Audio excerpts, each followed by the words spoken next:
Hi friends! Today we're doing something extra cool and using Sweet Tooth Fairy mix to make rolled ice cream. First things first, you're going to want to make sure to clean your tray, so run some warm water on top of it and dry it off using a clean towel. Once your tray is dry, place it in the freezer face down to chill for 12 hours.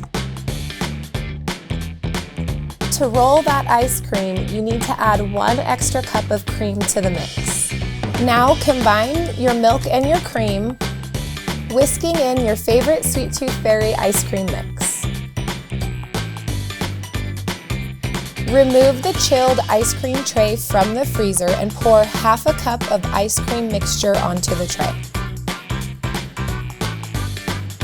After waiting 6 to 8 minutes, we are ready to make some ice cream magic. Using your scraper, push away from you from one side of the tray to the other and watch that ice cream roll.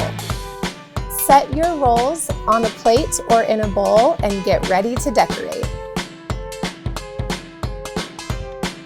And now you're ready for the best part. Enjoy!